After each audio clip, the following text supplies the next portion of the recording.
Let's get right into it. Number 10. Multitasking. Like you're some kind of human octopus. Picture this. You're answering emails while scrolling TikTok, eating lunch, and somehow also trying to listen to your coworker explain why the printer is broken again. You probably think you're being some kind of efficiency wizard, right? Well, I hate to be the one to tell you this, but your brain is basically having a silent panic attack. I used to be that person, juggling 15 browser tabs, 3 different playlists, and somehow convinced I was getting more done. Turns out, multitasking is like trying to watch Netflix while your neighbor is explaining quantum physics through the wall.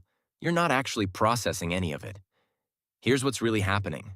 Every time you switch tasks, your brain has to completely reset. It's like changing the channel on an old TV. There's that fuzzy static moment where nothing makes sense. Except instead of missing a few seconds of your show, you're losing chunks of your actual thoughts. The really messed up part? It takes your brain about 23 minutes to fully focus on something new. So when you're ping-ponging between tasks every few minutes, you're basically running your mind like a Windows computer from 2003. Number 9.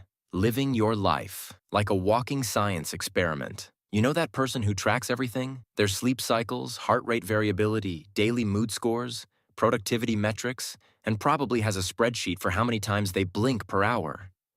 They think they're being all strategic and data-driven, but honestly, they've turned themselves into the world's most anxious robot. I get it, optimization sounds smart. But here's the thing. Constantly monitoring yourself is like trying to enjoy a conversation while simultaneously grading your own performance. Your brain wasn't designed to be under 24/7 surveillance by its own owner. These people are basically running a full-time spy operation on themselves. Their brain is trying to just exist and maybe think about random stuff. But there's this internal critic taking notes like, heart rate spike at 2:47 p.m. The plot twist? All this self-tracking usually makes people more anxious, not more productive. It's like having a really micromanaging boss, except you hired yourself for the job. No cap, your brain starts to feel like a performance that never ends. Number 8. Treating your mind like an all-you-can-eat information buffet. Okay, we need to talk about the podcast people. You know the ones. They're listening to how to optimize your morning routine while working out, watching YouTube essays about Roman history during lunch, and falling asleep to audiobooks about cryptocurrency trading. They think they're basically downloading knowledge like some kind of human USB drive, but their brain is actually getting the mental equivalent of food poisoning. Picture this. You're at one of those sketchy buffets where they keep bringing out more food every 5 minutes. Your stomach is literally crying for mercy, but you keep piling on more because it's all here, might as well try everything. That's your brain on constant information consumption. It never gets a chance to actually digest what it's learned because new stuff keeps getting dumped on top. Here's what nobody tells you. Your brain needs downtime to move stuff from the temporary files folder to actual long-term storage. But if you're constantly feeding it new inputs, it's like trying to organize your closet while someone keeps throwing more clothes at you. Number 7. Never letting your brain experience actual silence. This one hits different because I see it everywhere now. People have become genuinely afraid of quiet moments. They've got AirPods surgically attached to their ears, listening to true crime podcasts while grocery shopping, lo-fi beats while working, and probably some kind of sleep sounds app running all night.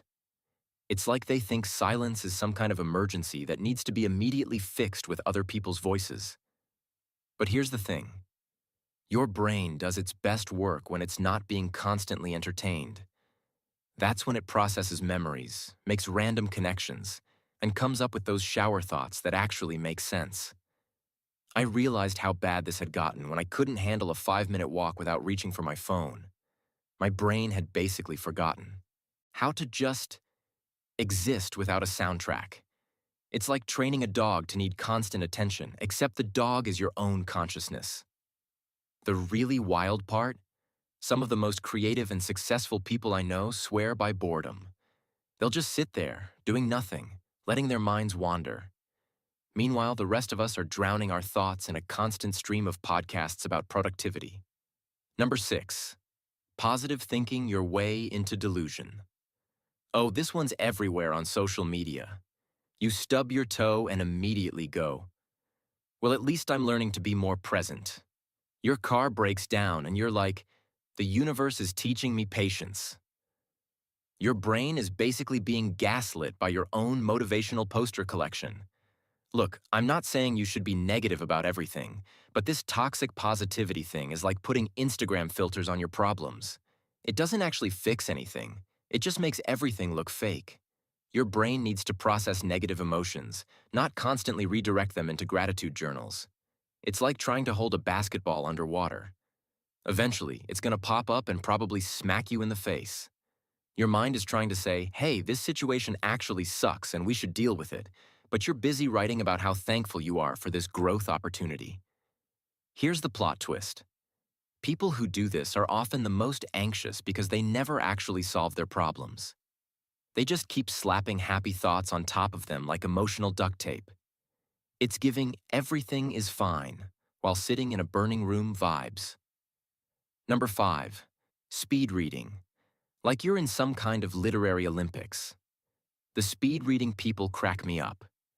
They'll brag about reading 100 books a year, flying through everything like they're trying to set a world record.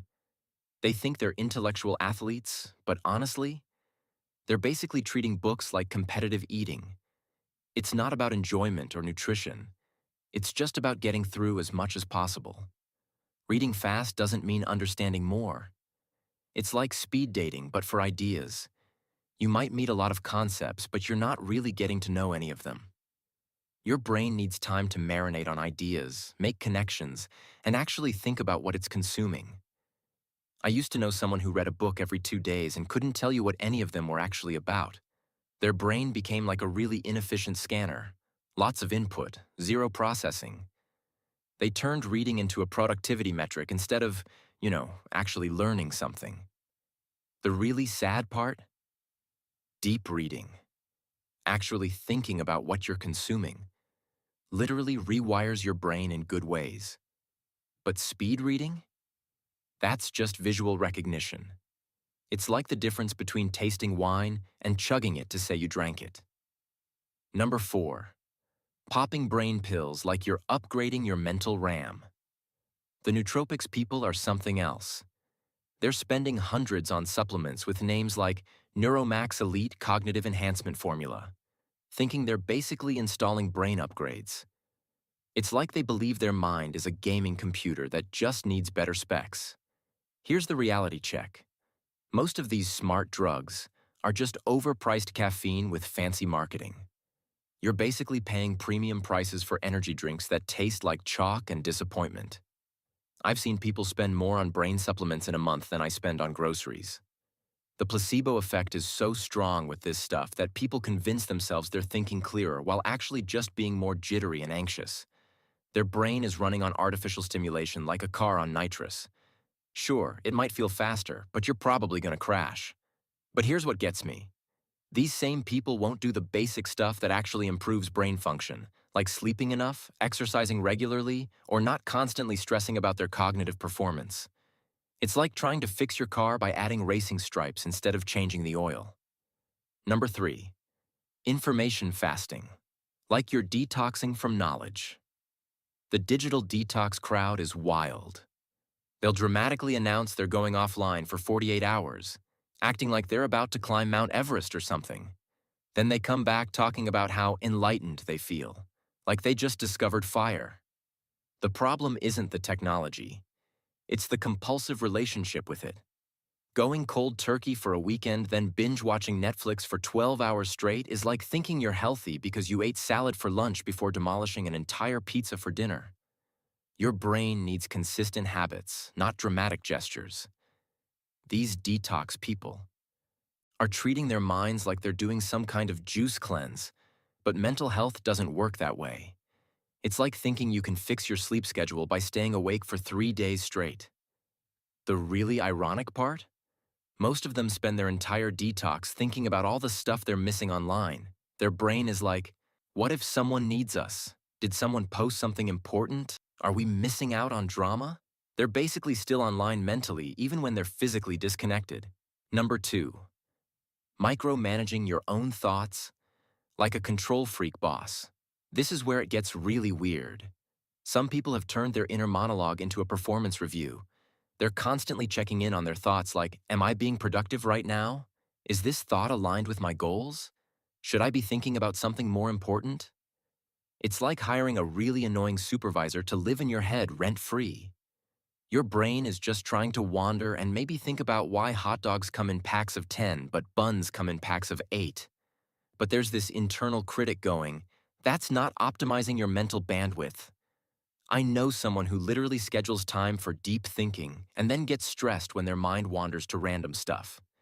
They turned daydreaming into a performance metric. That's not mindfulness, that's mental micromanagement. The plot twist nobody talks about? The people who try to control their thoughts the most usually have the least control over them. It's like trying to hold water in your hands.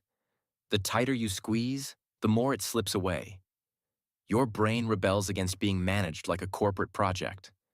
Number 1. The ultimate brain damage. Optimizing your entire existence. This is the final boss of brain damage disguised as intelligence. These are the people who've turned their entire life into an optimization project. They have apps for everything, schedules for when to have deep thoughts, and probably a spreadsheet tracking their happiness levels.